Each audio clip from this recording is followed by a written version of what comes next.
আচ্ছা, আশা করি আমার কথা আপনারা শুনতে পাচ্ছেন সবাই। স্লাইডটা কি দেখতে পাচ্ছেন? জি স্যার। ঠিক আছে। তো সবাইকে আবারও ওয়েলকাম। আমাদের মিড টার্মের পরে আপনাদের সাথে আবার ক্লাস শুরু হলো আজকে থেকে। আমরা মিড টার্মের আগে চ্যাপ্টার 5 অর্থাৎ হচ্ছে টোটাল 5টা চ্যাপ্টার শেষ করেছি, এবং ফাইনাল টার্মের জন্য আমাদের এরকম 5টা থেকে 6টা লেকচার আছে। কোর্স আউটলাইন দেখলেই আপনারা বুঝতে পারবেন যে কোন কোন টপিক আমরা পড়াচ্ছি বা কোন কোন টপিক আমরা হচ্ছে কভার করেছি, এবং ফাইনাল টার্মের জন্য আমরা কোন কোন টপিক আপনাদেরকে সিলেবাস অনুযায়ী দেখাচ্ছি। তো সেই অনুযায়ী শুরু করতে গেলে আমাদের চ্যাপ্টার 6 যেটা আছে, এটা হচ্ছে সয়েল কম্প্যাকশন। আপনাদের হয়তো ল্যাবে এই কম্প্যাকশন টেস্ট নামে একটা টেস্ট আছে, যেটাতে হচ্ছে আপনারা করবেন ল্যাবে। তো সেখানে যেই ক্যালকুলেশনগুলো আছে এখানেও সেম, অর্থাৎ ল্যাবের কাজটা যদি আপনারা সরাসরি দেখেন সেই ক্ষেত্রে আপনাদের জন্য এই জিনিসটা বোঝা ইজি হবে। তো যাই হোক, আমরা থিওরি ক্লাসে যতটুকু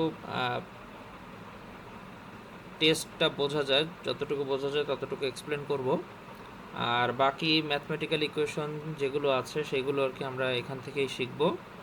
এবং এখানে বিভিন্ন এক্সপ্লেনেশন আছে, অর্থাৎ ল্যাবে কি হচ্ছে না হচ্ছে হয়তো অতটা মনোযোগ দিয়ে শোনেন না, বাট এই ক্ষেত্রে থিওরি ক্লাসে সেই জিনিসগুলো আমরা কিন্তু ক্লিয়ারলি এক্সপ্লেন করার চেষ্টা করব। তো আমি শুরু করি। প্রথম, সয়েল কম্প্যাকশন জিনিসটা কি এবং কেন এটাকে করতে হবে, বা এটা করলে আমাদের সুবিধা কী বা সামথিং এরকম আর কি।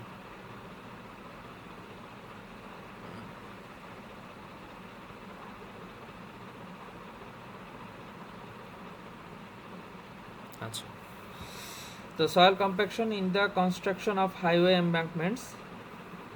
In the construction of highway embankments, earth dams, and many other engineering structures, loose soil must be compacted. আমরা যে বিভিন্ন কনস্ট্রাকশন করে থাকি, কনস্ট্রাকশনের কয়েকটা উদাহরণ দিয়েছে, যেমন এই যে হাইওয়ে এমব্যাঙ্কমেন্টস, তাই না? আশা করি এমব্যাঙ্কমেন্ট আপনারা চেনেন, ওয়ান টাইপ অফ বাঁধের মতো আর কি, রাস্তাটাকে একটু উঁচু করা হয়, ঠিক আছে? And earth dam and many other engineering construction. যাই হোক, তো লুজ সয়েল যেটা আছে, সয়েল কন্ডিশন লুজও হতে পারে, ডেন্সও হতে পারে। লুজ এবং ডেন্স এই দুইটার পার্থক্য তো আপনারা আশা করি জানেন। তো যদি লুজ সয়েল থাকে, সেটার যেটা হয়, এটাকে কম্প্যাক্ট করতে হয়, এবং কম্প্যাক্ট করলে যেটা হয় সেটা হচ্ছে এটার ইউনিট ওয়েট বেড়ে যাবে। কম্প্যাক্ট করলে এটার ইউনিট ওয়েট বেড়ে যাবে, ভালো কথা। So compaction increases the strength characteristics of soil. Compaction করলে সুবিধা কি? সয়েলের স্ট্রেংথ ক্যারেক্টারিস্টিক্সটা বেড়ে যায়, which increase the bearing capacity of foundations constructed over them. তার মানে আমি কিন্তু অলরেডি কম্প্যাকশন আমরা কেন করব এবং কম্প্যাকশন জিনিসটা কি সেটা কিন্তু মোটামুটি এইখানে কয়েকটা লাইনেই চলে আসছে। কম্প্যাকশন কেন করব? আচ্ছা, কম্প্যাকশন জিনিসটা কি? লুজ সয়েল থেকে ডেন্স সয়েলে যায়, ডেন্স। এবং এটা কিভাবে যায়? ইউনিট ওয়েটটাকে ইনক্রিজ করতে হয়, ইউনিট ওয়েট ইনক্রিজ, ঠিক আছে? তাহলে কম্প্যাকশন হচ্ছে লুজ সয়েল থেকে ডেন্স সয়েলে কনভার্ট হওয়া, কম্প্যাকশন হওয়া। আর কেন আমরা করব সেইটা হচ্ছে আলটিমেটলি যে আমাদের সয়েল যেটা আছে সেটার স্ট্রেংথ ক্যারেক্টারিস্টিক্সগুলোকে বাড়ানো, এবং সেটা করলে যেটা হবে আলটিমেটলি আমাদের বেয়ারিং ক্যাপাসিটি যেটা আছে সেইটা কিন্তু বেড়ে যাবে। বেয়ারিং ক্যাপাসিটি কি? এই যে ফাউন্ডেশন বিভিন্ন ধরে রাখে, সয়েলের একটা ক্যাপাসিটি থাকে যে এতটুকু লোড সে ধরে রাখতে পারবে। আপনি তো চাইলেই যে কোনো মাটির উপরে 20 তলা, 25 তলা, 100 তলা বিল্ডিং করে ফেলতে পারেন না, তাই না? যেই জায়গায় আপনি এরকম উঁচু ভবন করতে চাচ্ছেন বা সামথিং, সেখানে কিন্তু অবশ্যই এই বেয়ারিং ক্যাপাসিটি মেপে আমাদের হিসাব করে রাখতে হবে যে এতটুকু লোড সে সয়েলটা নিতে পারবে। তারপর যে আপনি সুপার স্ট্রাকচারের কাজ করেন, সাব স্ট্রাকচারের কাজে আপনার হচ্ছে এই জিনিসগুলো মাথায় রাখতে হবে, কারণ বিল্ডিংয়ের লোডটা তো আলটিমেটলি আমাদের সয়েলেই যাবে। ঠিক আছে? আচ্ছা, compaction also decreases the amount of undesirable settlement. মাঝে মধ্যে কোনো ধরনের কনস্ট্রাকশন হলে যদি সেটেলমেন্ট হয়ে থাকে, সেটেলমেন্টটা হচ্ছে ধরেন হচ্ছে এরকম একটা স্ট্রাকচার আমার থাকলো, থাকার পর কোনো একটা পাশ যদি এরকম নিচু হয়ে যায়, এই যে ধরেন এই পাশটা নিচু হয়ে গেল একটা একটা একটা সাইড, ঠিক আছে, আবার বোথ সাইডও নিচু মানে একটু হালকা নিচের দিকে চলে যেতে পারে, তো এই জিনিসটা হচ্ছে নর্মালি সেটেলমেন্ট আমরা বলি। হ্যাঁ, তো কম্প্যাকশনের ফলে যেটা হয়, এইরকম অনাকাঙ্ক্ষিত কোনো ধরনের সেটেলমেন্ট থেকে আমরা কি করতে পারি, এটাকে রেজিস্ট করে রাখতে পারি। তো যাই হোক, এরপরে আছে দেখেন ইনক্রিসেস দ্য স্টেবিলিটি অফ স্লোপ। আপনারা দেখবেন যে ওই যে মাঝে মধ্যে এমব্যাঙ্কমেন্ট যখন বানানো হয়, এমব্যাঙ্কমেন্টস, তখন দেখা যায় যে ওই মাটির যে স্লোপটা থাকে, মাটির সেটা একটু কিছু অ্যাঙ্গেলে থাকে, তাই না? তাহলে সেই ক্ষেত্রেও কিন্তু এই স্লোপগুলোর স্ট্যাবিলিটি কিন্তু এই কম্প্যাকশনের কারণে টিকে থাকে, ইনক্রিজ হয় আর কি। তো যাই হোক, এরপর বলেছে যে smooth wheel rollers, sheep foot rollers, এগুলো হচ্ছে এক একটা যন্ত্রের নাম, ইকুইপমেন্টের নাম। ঠিক আছে? ভাইব্রেটরি রোলার্স আর generally used in the field for soil compaction. তার মানে সয়েল কম্প্যাকশনে এই টাইপের জিনিসগুলো ইউজ হয়ে থাকে, সামনে আপনারা দেখবেন আর কি। হ্যাঁ, আচ্ছা, তো দেখেন তারপর বলছে যে vibro float devices are also used for compacting granular soil deposits to a considerable depth. তারপর বলছে যে compaction of soil in this manner is known as vibro flotation. Vibro flotation অর্থাৎ ভাইব্রেটর ইউজ করে জিনিসটাকে কম্প্যাক্ট করা হয়, তো এই এই এই কনসেপ্টটাকে বলা হয় ভাইব্রো ফ্লোটেশন। যাই হোক, এখন এই টপিক বা এই চ্যাপ্টার থেকে আপনারা আসলে কী কী জিনিস শিখবেন সেই জিনিসগুলো একটু এখানে বলেছে। যেমন ল্যাবে আপনারা এই কম্প্যাকশন টেস্ট কিভাবে করবেন সেটা সম্পর্কে একটু আইডিয়া দেওয়া হবে, কি কি ফ্যাক্টর আছে যেগুলো হচ্ছে কম্প্যাকশনকে এফেক্ট করে। হ্যাঁ, তারপরে আমরা কিছু এম্পেরিক্যাল রিলেশনশিপ দেখব। রিলেশনশিপ তো বুঝছেন, ওই যে আমরা যে বিভিন্ন ইকুয়েশন পড়ে আছি, যেমন হচ্ছে ভয়েড রেশিও কি, তারপর হচ্ছে ড্রাই ডেন্সিটি পড়ে আসছি আমরা নিশ্চয়ই, ফিজিক্যাল প্রপার্টিস অফ সয়েলে সেখানে আমরা পড়ে আসছি। এরপরে আসে হচ্ছে structure and properties of compacted cohesive soils. প্রপার্টিগুলা কোহেসিভ সয়েলের ক্ষেত্রে কীরকম হবে, হ্যাঁ, কম্প্যাক্ট করলে কি হবে, কম্প্যাক্ট না করলে কি হবে, সেগুলোর হচ্ছে প্রপার্টিস। এরপরে আসে হচ্ছে ফিল্ড কম্প্যাকশন। একটা করলেন ল্যাবে আর একটা করলেন কোথায়, ফিল্ডে। একটা ল্যাব আর একটা কোথায়, ফিল্ড। তো ল্যাবে আমরা করার অর্থ কি, ল্যাবে করে আমরা একটা অপটিমাম ভ্যালু পাই, অর্থাৎ আমরা যদি ফিল্ডে যেয়ে কিভাবে কম্প্যাক্ট করতে হবে, সেই কিভাবে করতে হবে সেটা আমরা অলরেডি ল্যাব থেকে শিখে বা জেনে তারপর যে ফিল্ডে সেটা অ্যাপ্লাই করি। বুঝতে পেরেছেন? তাইলে দুইটা জিনিসই কিন্তু আপনাদের জানতে হবে, যে ল্যাবে আমরা কিভাবে এই কম্প্যাকশন টেস্ট করব এবং ফিল্ডে গিয়ে সেই কম্প্যাকশন টেস্টের রেজাল্ট অনুযায়ী কিভাবে আমরা কম্প্যাকশনটা কন্টিনিউ করব ফিল্ডে। আচ্ছা, so compaction general property principles এখানে হচ্ছে 6.2, এটা আমি দেখাচ্ছি যে কম্প্যাকশনের ফলে আসলে কি ঘটে। আচ্ছা, compaction in general is the densification of soil, densification, loose soil to dense soil, এবং এটা ঘটে কিভাবে, রিমুভাল অফ এয়ার। ধরেন আমাদের কাছে একটা সয়েল স্যাম্পল আছে এবং সয়েল স্যাম্পলটা কি হয়েছে, সয়েল স্যাম্পলের আমি আগেই বলেছি যে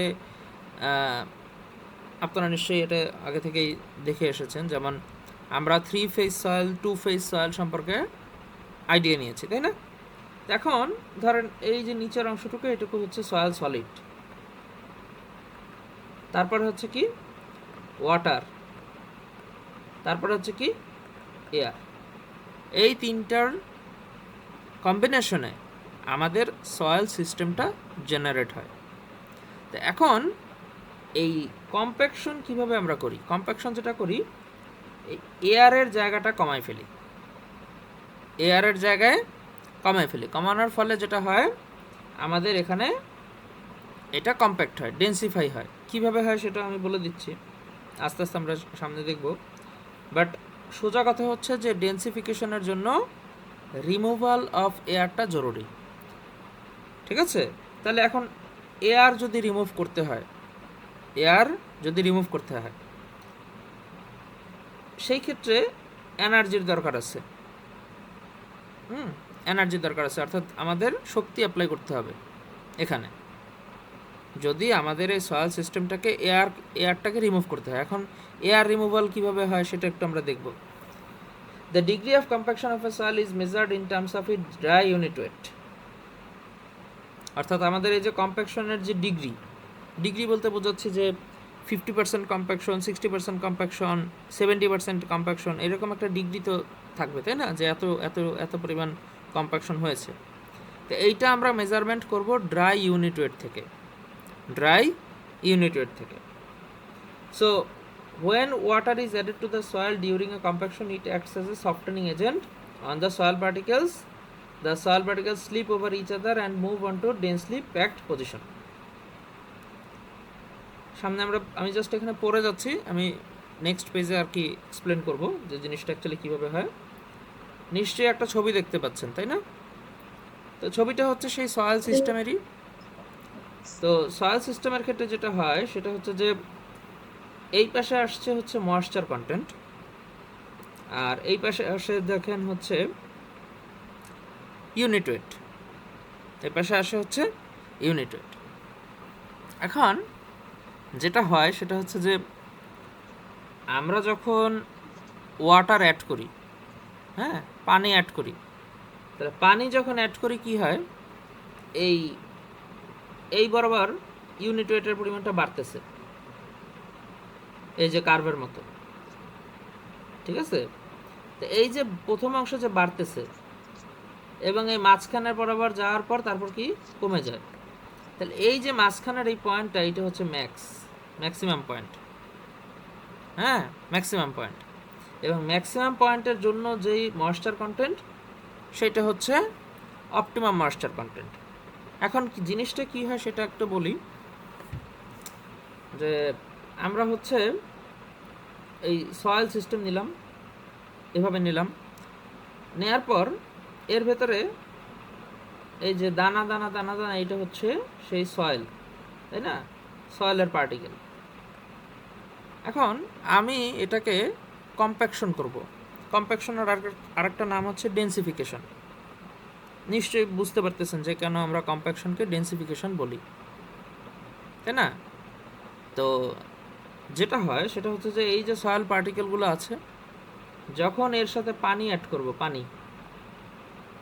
ওয়াটার, পানির কারণে যেটা হয়, এই ওয়াটার পার্টিকেলগুলো একজন আরেকজনের গায়ে স্লিপ করে। আমরা তো এইটা তো জানি যে সয়েলের ভেতরে অনেক ভয়েড স্পেস থাকে, ফাঁকা জায়গা। তাহলে সেই ফাঁকা জায়গাগুলোতে কে থাকে? পানি থাকে, আর কে থাকে? বাতাস থাকে, এয়ার থাকে। এখন যখন আমি পানি এর ভেতরে যোগ করব বা অ্যাড করব, তখন যেটা হয়, এই পার্টিকেলগুলো একজন আরেকজনের উপর দিয়ে স্লিপ করে ওই যে ফাঁকা জায়গাটা থাকে, সেই ফাঁকা জায়গায় গিয়ে একটা পার্টিকেল ধরেন বসে পড়লো। আবারও বলতেছি, আমাদের এই সয়েল সিস্টেমে অনেক ফাঁকা জায়গা থাকে। তো যখন আমরা এই কম্প্যাকশন টেস্টের সময় পানি অ্যাড করব বা পানি যোগ করব, তখন পার্টিকেল একটা আর একটার সাথে কী করবে? স্লিপ করে যেয়ে ওই ফাঁকা জায়গাগুলো একটা পার্টিকেল ধরেন দখল করে নেবে। তাহলে যখন ফাঁকা জায়গাগুলো এই পার্টিকেল, মানে সয়েলের পার্টিকেলগুলো দখল করে নিল, তার মানে জিনিসটা কি হচ্ছে? ফাঁকা জায়গাগুলো ধীরে ধীরে কমে যাচ্ছে। কোন ফাঁকা জায়গা? যেই ফাঁকা জায়গায় আগে এয়ার ছিল। আগে কি ছিল? এয়ার ছিল। তাহলে একটা সময় আস্তে আস্তে কী হবে? ফাঁকা জায়গাগুলো কমতে থাকবে, ইউনিট ওয়েট আস্তে আস্তে বাড়বে, dry unit weight. Dry unit weight কী হবে, আস্তে আস্তে বাড়বে। তো সেইটাই এখানে আগের টপিকে সেটা বলেছে যে soil particles slip over each other and move into a densely packed position. Densely packed, আগের থেকে তার কন্ডিশনটা ডেন্স হয়ে গিয়েছে, তার মানে সেটাই কি, compaction. The dry unit weight compact after compaction first increase as the moisture content increases আর কি, ঠিক আছে। তার মানে ময়েশ্চার কন্টেন্ট যত বাড়বে ড্রাই ইউনিট ওয়েট দেখেন আস্তে আস্তে কী হয়েছে, ড্রাই ইউনিট ওয়েট আস্তে আস্তে বেড়েছে এবং সেটা একটা নির্দিষ্ট সময় পর্যন্ত বাড়বে। তাহলে এই যে maximum dry density gamma D max, এইটা হচ্ছে আমাদের চিন্তার বিষয়। এবং এই গামা ডি ম্যাক্সের জন্য আমাদের কতটুকু ময়েশ্চার কন্টেন্ট লাগবে, এইটা হচ্ছে optimum moisture content, optimum moisture content. এখন আপনার প্রশ্ন হতে পারে যে স্যার যদি ম্যাক্সিমাম পয়েন্ট হয় এরপর এই জায়গাটা নিচের দিকে নেমে গেল কেন, এর কারণটা কি? এর কারণটা হচ্ছে যখন আপনি পানি অ্যাড করতে থাকেন, পানি অ্যাড করতে থাকলে একটা সময় যেটা হয় যে এই ফাঁকা জায়গা যেখানে বাতাস ছিল সেখানে আসলে কার থাকার কথা, সয়েল পার্টিকেল। ওই যে বললেন যে স্লিপ করবে, স্লিপ করলে একটা পার্টিকেল গিয়ে ওই ফাঁকা জায়গায় বসে পড়বে। কিন্তু আপনি যদি একটি নির্দিষ্ট সীমার অতিক্রম করে পানি অ্যাড করে ফেলেন, সেই ক্ষেত্রে ফাঁকা জায়গাগুলো পানি দখল করে নেয়। তাহলে ফাঁকা জায়গা যদি পানি দখল করে নেয় তাহলে কি সয়েলের ডেন্সিফিকেশনটা হলো না। তখন এই যে এইরকম ঘটনা ঘটে, অর্থাৎ আমার ইউনিট ওয়েটের পরিমাণটা ধীরে ধীরে কমতে থাকে। এটাকে বলবো আমরা রাইজিং, এটাকে বলবো আমরা ফলিং। তাহলে ফলিং কখন হবে, যখন আমার এই অতিরিক্ত পানি বা অতিরিক্ত ওয়াটারটা আমার সেই ফাঁকা জায়গাগুলোকে দখল করে নেবে। সেটা এখানে আছে, দেখেন আমি দেখাচ্ছি। Any increase in the moisture content tends to reduce the dry unit weight. This phenomenon occurs because the water takes up the spaces that would have been occupied the solid particle. অর্থাৎ solid পার্টিকেলের জন্য যেই নির্ধারিত জায়গাগুলো ছিল সেই জায়গাটা কে নিয়ে নিচ্ছে, পানি নিয়ে নিচ্ছে। কোন পানি? ওই যে একটা নির্দিষ্ট সীমা আছে, ওই সীমার পর থেকে লিমিট, সেই লিমিটটা কোনটা, এই অপটিমাম ময়েশ্চার কন্টেন্ট। এইটা হচ্ছে সেই নির্দিষ্ট পরিমাণের থেকে বেশি নিলেই এই ঘটনাটা ঘটে থাকে। তো এখন আমাদের যে দুইটা জিনিস, একটা হচ্ছে যে maximum dry unit wait, maximum dry unit wait কোনটা, এই যে এটা, সর্বোচ্চ কতটুকু ড্রাই ইউনিট ওয়েট অ্যাচিভ করা পসিবল, সর্বোচ্চ কতটুকু ড্রাই ইউনিট ওয়েট অ্যাচিভ করা পসিবল, সেইটা হচ্ছে আমাদের এই প্রক্টর টেস্ট আছে, সে তার মাধ্যমে বের করতে হবে। এই যে প্রক্টর কম্প্যাকশন টেস্ট দেখতে পাচ্ছেন সবাই, এই যে প্রক্টর কম্প্যাকশন টেস্ট, ঠিক আছে। আচ্ছা, তাহলে ড্রাই ইউনিট ওয়েটের সাথে আর কি পাবেন, অপটিমাম ময়েশ্চার কন্টেন্ট। এই যে এই দুইটা জিনিস আমরা এই প্রক্টর কম্প্যাকশন টেস্ট থেকে হিসাব করতে পারবো, এবং ওটা কোথায় হবে, ল্যাবে হবে, ল্যাব, ঠিক আছে। আচ্ছা, এখন তাহলে টেস্টে যাই। টেস্টে আসলে কিভাবে কি করতে হয় সেটা সম্পর্কে একটু বর্ণনা দিয়ে দিই। যদিও আপনাদের সেশনাল ক্লাস যিনি নেন নিশ্চয়ই তিনি হচ্ছে আপনাদেরকে এই স্ট্যান্ডার্ড প্রক্টর টেস্ট সম্পর্কে বিস্তারিত জানাবেন। তো আমার যতটুকু জানালে একটা সামনের দিকে আমি আগাতে পারবো ততটুকু আমি বলে দিচ্ছি। এখানে স্ট্যান্ডার্ড প্রক্টর টেস্টের বিভিন্ন ডাইমেনশনস বা হচ্ছে ডাটা, যে ডাটাগুলো দেয়া দরকার আর কি, সেই ডাটাগুলো আপনাদের দিয়ে দিবে। বিভিন্ন জিনিস আছে, যেমন হচ্ছে আমি এখানে সরাসরি ছবিতে চলে যাচ্ছি। এই নিচের ছবিটা এবং উপরের ছবিটা দুইটাই দেখেন। এই যে বক্স টাইপের যেটা দেখতে পাচ্ছেন এটার নাম হচ্ছে মোল্ড। এই মোল্ডের ভেতরে আপনি সেই সয়েল রাখবেন। কোন সয়েল? যেই সয়েলটাকে আপনি কম্প্যাক্ট করতে চাচ্ছেন, কম্প্যাকশন করতে চাচ্ছেন। এবং এই সয়েলটা নেওয়ার আগে অবশ্যই সিফট করে নেবেন, তাই না? সয়েলটাকে তো অবশ্যই সিফট করে নিতে হবে। নেওয়ার পর এইখানে ছবিটাতে দেখেন, এই সয়েলের যখন এই মোল্ডের ভিতরে নেবেন, সেই মোল্ডের একটা নির্দিষ্ট ডায়ামিটার আছে, হ্যাঁ। তারপর হচ্ছে ডায়ামিটারের উপরে তাকে হচ্ছে সেটা আটকে দেওয়ার জন্য একটা জায়গা আছে। ভালো কথা, আটকে দিল। এই জিনিসটার কাজ কি? এই জিনিসটা, এইটা হচ্ছে হ্যামার। এই যে হ্যামার, ওয়েট অফ হ্যামার। আচ্ছা, হ্যামারের কাজটা কি? হ্যামারটা হচ্ছে আপনি যেটা করবেন ল্যাবে গিয়ে, এই যে মোল্ড যেটা দেখতে পাচ্ছেন তার ভেতরে আপনি সয়েল নিয়েছেন, তাই না? কিন্তু এই সয়েলটা কিন্তু ওই নর্মাল সয়েল আর কি। এখন আপনি যেটা করবেন, আপনি হচ্ছে পানি মিশাবেন। পানি মেশানোর পর সেটাকে এই হ্যামারের মাধ্যমে আঘাত করবেন। এই হ্যামারটা একটা নির্দিষ্ট উচ্চতায় চলে যাবে। তাহলে নির্দিষ্ট একটা উচ্চতায় চলে গেলে তার একটা নির্দিষ্ট এনার্জি আসবে। তাহলে নির্দিষ্ট এনার্জি অ্যাচিভ করার পর সেটাকে যখন, অর্থাৎ জিনিসটা এরকম যে এই হ্যামারের যে মাথার অংশটা, হেড, এই হেডটাকে যখন একটা নির্দিষ্ট উচ্চতায় নিয়ে যাবেন তখন তার ভেতরে স্থিতিশক্তি জমা হবে, পোটেনশিয়াল এনার্জি। তাহলে কতটুকু, এই যে 12 ইঞ্চি, এটাও বলে দিছে যে কতটুকু উপরে নিতে পারবেন, 12 ইঞ্চি। হ্যামারের একটা ওয়েট দিয়ে দিয়েছে 5.5 পাউন্ড, 2.5 কেজি। তো এখন এই হ্যামারটা যখন একটি নির্দিষ্ট উচ্চতায় চলে যায় 12 ইঞ্চি, তখন এর ভেতরে শক্তি সঞ্চিত হয় এবং এটাকে যখন আপনি ছেড়ে দেন তখন সে কি করে? এই মোল্ডের ভেতরে রাখা সয়েলের উপরে সে আঘাত করে। তাহলে আঘাত করলে কি হয়? সয়েলটা কম্প্যাক্ট হয়, সয়েলটা কম্প্যাক্ট হয়। তো আশা করি আমি মোটামুটি ল্যাবের একটা আইডিয়া আপনাদের দিতে পেরেছি। আচ্ছা, এবার দেখেন আমাদের যেটা লাগবে সেটা হচ্ছে যে এইরকমভাবে আপনারা কয়েকটা টেস্ট করবেন। অর্থাৎ পানি মিশাবেন, হ্যামার দিয়ে আঘাত করবেন, পানি মিশাবেন, হ্যামার দিয়ে আঘাত করবেন। তাহলে সেই জন্য বলেছে যে ফর ইচ টেস্ট, অনেকগুলো টেস্ট তো, মানে কয়েক ধাপে করতে হয়, 1 ধাপ 2 ধাপ 3 ধাপ, কয়েকটা ধাপে করতে হয়। তো সেই ক্ষেত্রে যেটা হয় যে for each test the moist unit weight of compaction gamma can be calculated as, এই যে গামা ইজিক্যালস টু হচ্ছে W/V। এটা তো আপনারা জানেন যে ইউনিট ওয়েটটা আমরা কীভাবে বের করি। Unit weight gamma equals to W/V,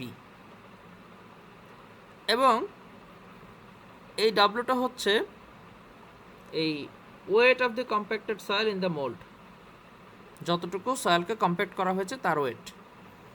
আর মোল্ডের যে ভলিউমটা হচ্ছে সেটা হচ্ছে VM। এই হচ্ছে আমার W/VM, ঠিক আছে? আচ্ছা, এখন আপনাকে প্রথমেই বলেছি যে কম্প্যাকশন করলে যেটা হবে সেটা কি হবে। কম্প্যাকশন যদি আপনি করতে চান তাহলে আলটিমেটলি আপনি যেটা করছেন সেটা হচ্ছে যে increasing dry density, increasing the dry density. Dry density বলতে কি বোঝায়? Gamma D equals to WS/V। এই WS-টা হচ্ছে কি? ওয়েট অফ সয়েল সলিড, মনে আছে? Weight of soil solid. তাহলে ওয়েট অফ সয়েল সলিড। আচ্ছা, একটু বোঝার চেষ্টা করেন। আমার যে ভলিউম, সেই ভলিউমের পরিমাণটা কি হচ্ছে? একই থাকতেছে, একই থাকতেছে। কারণ কি? ভলিউমটা হচ্ছে মোল্ডের ভলিউম। তাহলে আমার এই গামা ডি যদি বাড়ে, ড্রাই ডেন্সিটি যদি বাড়ে কম্প্যাকশনের কারণে, তাহলে আলটিমেটলি কি বাড়তেছে? এই ওয়েট অফ সলিডটা বাড়তেছে, ঠিক আছে? আচ্ছা, এটা জাস্ট একটা এক্সাম্পল আর কি দিলাম। তো for each test dry density বাড়াচ্ছে, ড্রাই ডেন্সিটি। আচ্ছা, তাহলে ড্রাই ডেন্সিটি যদি বাড়ে সেই ক্ষেত্রে গামা হলো এবং পরের ইকুয়েশনে দেখেন gamma D is equals to gamma divided by 1 plus omega. এই ইকুয়েশন এই 6.2 তে আপনারা আগেই শিখে আসছেন, তাই না? আচ্ছা, for each test the moisture content of the compacted soil is determined in the laboratory. প্রত্যেকটা টেস্টে কি করবেন?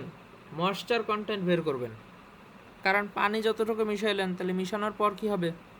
আমার ময়েশ্চার কন্টেন্ট সয়েলের কিন্তু চেঞ্জ হয়ে যাবে, তাই না? সয়েলের যে ময়েশ্চার কন্টেন্ট, আপনি যদি আস্তে আস্তে আস্তে আস্তে পানি অ্যাড করেন, পানি কেন অ্যাড করবেন? কম্প্যাকশনের জন্য। তাহলে প্রত্যেকবার কি করতে হবে? ওই সয়েলের ময়েশ্চার কন্টেন্ট আমাকে বের করতে হবে। তাহলে সেইটা করার জন্য এই যে দেখেন ছোট ছোট পাত্র নিয়ে রাখছে, যে 1 2 3 4, ঠিক আছে? আচ্ছা, তাহলে সেটা যেটা হবে যে যখন আমি এই প্রত্যেকটা টেস্টের জন্য ময়েশ্চার কন্টেন্ট জানবো, সেই অনুযায়ী আমি কম্প্যাক্ট করব, করার পর আমি ড্রাই ডেন্সিটি ক্যালকুলেশন করব। ড্রাই ডেন্সিটি, আচ্ছা, ড্রাই ডেন্সিটি হলো, এরপর দেখেন এইখানে হচ্ছে এরকম একটা গ্রাফ আসবে, এইখানে একটা গ্রাফ আসবে, কারণ প্রত্যেকবার ময়েশ্চার কন্টেন্ট অ্যাড করার পর আপনি তার ড্রাই ডেন্সিটি হিসাব করবেন গামা ডি। প্রত্যেকবার ময়েশ্চার কন্টেন্ট চেঞ্জ করার পর আপনি তার কি করবেন? ড্রাই ডেন্সিটি বা ড্রাই ইউনিট ওয়েট বের করবেন। অর্থাৎ ময়েশ্চার কন্টেন্ট এক পাশে, ড্রাই ডেন্সিটি এক পাশে। তাহলে এটা ধরেন হচ্ছে 7%, তো তার জন্য ময়েশ্চার কন্টেন্ট কত? এই 7%। 7%-এর জন্য আমার ড্রাই ডেন্সিটি ধরেন আসছে হচ্ছে 17.5 ধরে নিচ্ছি। তারপর ধরেন 10-এর জন্য 10, পরের বার হচ্ছে 10, পরের বার যে টেস্টটা করতেছেন, এটা 1 নাম্বার টেস্ট, এটা 2 নাম্বার, 3 নাম্বার, এরকম করে আস্তে আস্তে বাড়বে। তাহলে 10-এর জন্য ধরেন কত আসতেছে? 10-এর জন্য ধরেন হচ্ছে আসতেছে হচ্ছে 18। তাহলে ধীরে ধীরে এই ময়েশ্চার কন্টেন্ট কী হবে? আস্তে আস্তে বাড়তে থাকবে। তাহলে এই 18 বা 15-তে যে দেখা গেছে যে 22, হ্যাঁ, তারপর দেখেন 17-তে যে এটা হয়ে যাবে ধরেন 20। দেখেন আস্তে আস্তে কিন্তু বাড়তেছিল, কিন্তু হঠাৎ করে কি হয়ে গেছে? কমে গেছে, 22 থেকে 20-এ এসে পড়ছে। তাহলে আপনাকে কিন্তু তখন এই জিনিসটা বুঝতে হবে। তখন কি করবেন? এরকম একটা গ্রাফ দেওয়া হবে আপনাকে, ঠিক আছে? এই ডান দিকে বসাবেন ময়েশ্চার কন্টেন্ট। এটা কিন্তু আপনারা সেশনালেও করবেন, আপনাদের যে ল্যাব আছে সেই ল্যাবেই মেইনলি এই কাজটা করতে হয়। পরীক্ষার সময় তো শুধুমাত্র অঙ্কটা করতে হয়, এবং জিনিসগুলো কেন হচ্ছে সেটা আর কি আমি বিস্তারিত বলে গেলাম, কেন হচ্ছে না হচ্ছে। তো যখন আমি আপনাদের বলেছিলাম কিছুক্ষণ আগে যে আমাদের ড্রাই ডেন্সিটি কিন্তু একটা নির্দিষ্ট লিমিট পর্যন্ত বাড়বে, এই যে সেই নির্দিষ্ট লিমিট পিক পেয়েছেন, এই যে এই জায়গাটুকু, তাহলে এই জায়গাটুকু হচ্ছে আমার ম্যাক্সিমাম ড্রাই ডেন্সিটি বা ম্যাক্সিমাম পয়েন্ট। এবং এরপরে দেখেন আস্তে আস্তে কমতে শুরু করছে, তার মানে এইটা হচ্ছে কি? সেই রাইজিং, আর এইটা হচ্ছে সেই ফলিং, রাইজিং অ্যান্ড ফলিং। তাহলে এই যে ম্যাক্সিমাম ড্রাই ডেন্সিটি, এইটা কিন্তু আমরা এই যে একটা টেবিল নিলাম ময়েশ্চার কন্টেন্ট এবং হচ্ছে ড্রাই ডেন্সিটির জন্য একটা টেবিল নিলাম, নেয়ার পর আমরা এই গ্রাফ ড্র করলাম। ড্র করার পর আমরা কিন্তু এইরকম একটা ম্যাক্সিমাম পয়েন্ট গ্রাফে দেখতে পাবো, এবং সেই ময়েশ্চার কন্টেন্টের জন্য এবং যতটুকু ময়েশ্চার কন্টেন্টের জন্য আমার এই গ্রাফটা চলে আসছে ম্যাক্সিমাম পয়েন্ট, এইটাই হচ্ছে আমার সেই ওপিটি, অপটিমাম ময়েশ্চার কন্টেন্ট। আর এইখানের যে ম্যাক্সিমাম পয়েন্টটা আসছে সেটা কি? Maximum dry density. কার জন্য? ওই সয়েল স্যাম্পলটার জন্য, যেই সয়েল স্যাম্পলটাকে আপনি ল্যাবে নিয়ে এসেছিলেন, যেই সয়েল স্যাম্পলটাকে আপনি ল্যাবে নিয়ে আসছেন। আশা করি এটুকু বুঝতে পারছেন যে আমাদের একটা টেবিল তৈরি হবে ময়েশ্চার কন্টেন্ট এবং হচ্ছে ড্রাই ডেন্সিটির। সেই অনুযায়ী আমরা কি করব? একটা গ্রাফ ড্র করব। এরকম একটা কার্ভ হবে, কার্ভ, এই যেরকম একটা কার্ভ, তাই না? তাহলে কার্ভ হওয়ার পর এই কার্ভের ম্যাক্সিমাম পয়েন্টটাকে আমাকে কি করতে হবে? চিহ্নিত করতে হবে, এবং সেই সাথে একটা স্কেল দিয়ে আমাকে নিচের দিকে একটা টান দিতে হবে এবং লেফট দিকে একটা টান দিতে হবে। একবার পাবো হচ্ছে অপটিমাম ময়েশ্চার কন্টেন্ট এবং একবার পাবো হচ্ছে ম্যাক্সিমাম ড্রাই ডেন্সিটি। ঠিক আছে? আচ্ছা,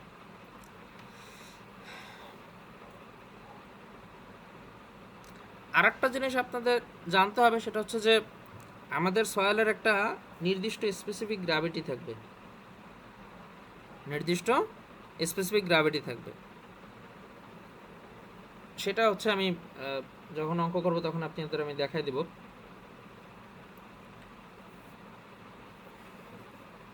আচ্ছা, বিষয়টা কি, এখানে আর একটা পয়েন্ট আপনাদের জানতে হবে, সেটার নাম হচ্ছে gamma Z AV. Gamma Z AV এই জিনিসটা কি? এই জেড এভি মানে হচ্ছে zero void, zero air void আর কি। ঠিক আছে? আচ্ছা, for a given moisture content omega and degree of saturation, the dry unit weight of compaction can be calculated as follows. অর্থাৎ ময়েশ্চার কন্টেন্ট এবং ডিগ্রি অফ স্যাচুরেশন দুটো থেকে আমরা কি করতে পারি, আমরা কিন্তু এই যে এটা এটা এটা বের করতে পারি, S E is equals to omega GS. ভালো কথা। তো এখানে একটা ইকুয়েশন দিয়ে দিয়েছে, যে ইকুয়েশনের মাধ্যমে আপনারা স্যাচুরেশন লেভেল কত আছে,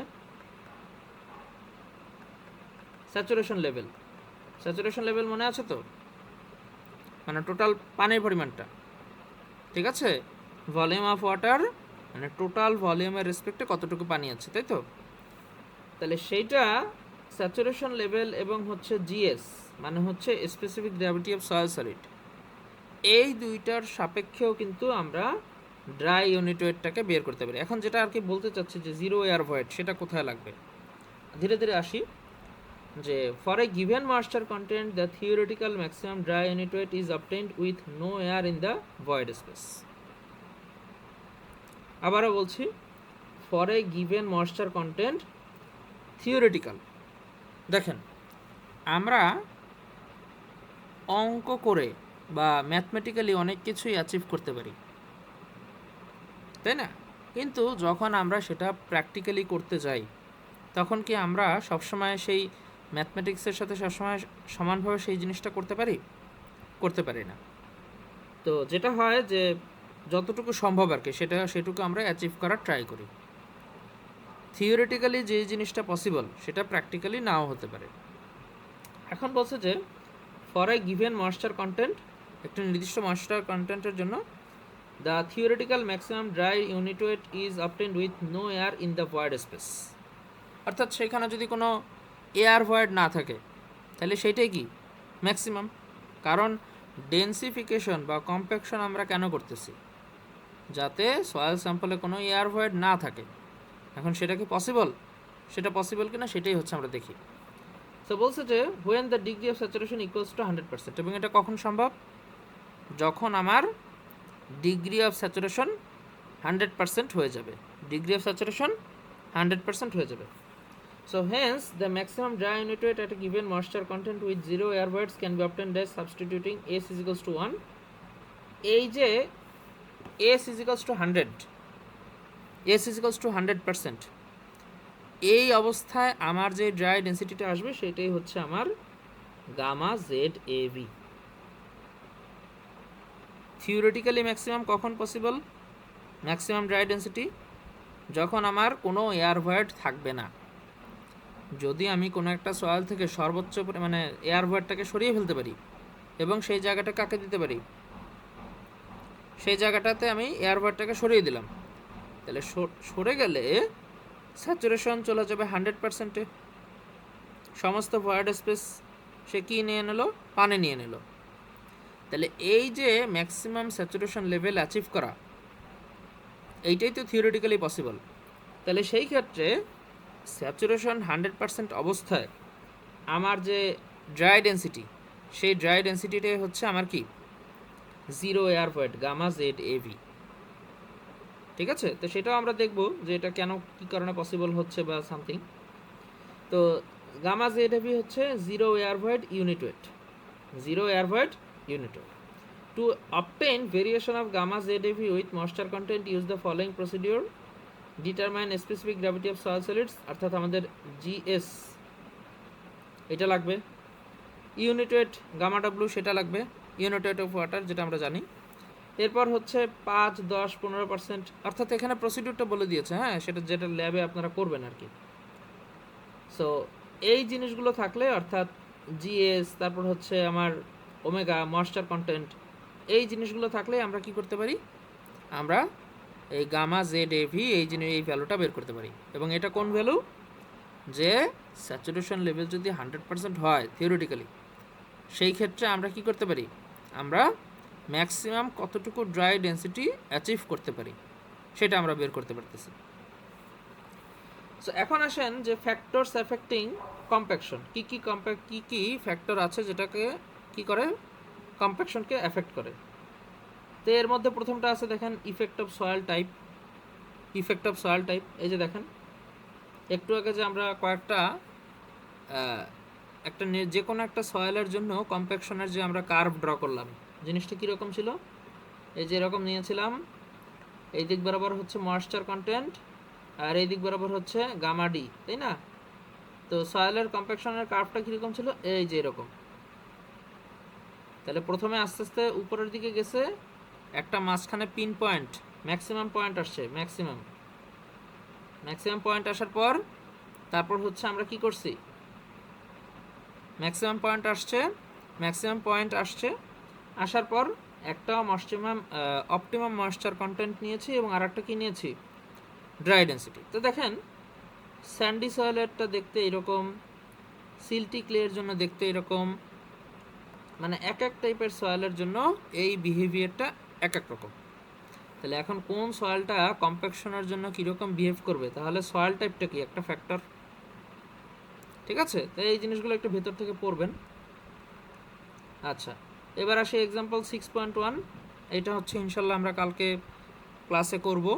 ক্লাসে করে আমরা আজকে যেই টপিকগুলো আমি আর কি বোঝালাম বা কেন হচ্ছে না হচ্ছে সেটা সম্পর্কে আমরা বিস্তারিত আইডিয়া নিব, ঠিক আছে? এই 6.1 ক্লাসে আমরা হচ্ছে এই ম্যাথ এক্সাম্পলটা করে দেখব যে কিভাবে আমরা একটু আগে যেই কোয়েশনগুলো ব্যবহার করে এসেছি, এই যে সাপোজ যে এরকম আসবে আর কি, যে এরকম একটা গ্রাফ। তো চেষ্টা করবেন গ্রাফ আনার জন্য, যদি গ্রাফ আনেন তাহলে ভালো হয়, না আনলেও সমস্যা নেই। আমরা হচ্ছে মোটামুটি ক্যালকুলেশনটা কীভাবে করতে হয় সেটা হচ্ছে আমরা ক্লাসে দেখব, ঠিক আছে? তো আজকের ক্লাস এই পর্যন্তই, আমরা এইখানে শেষ করছি।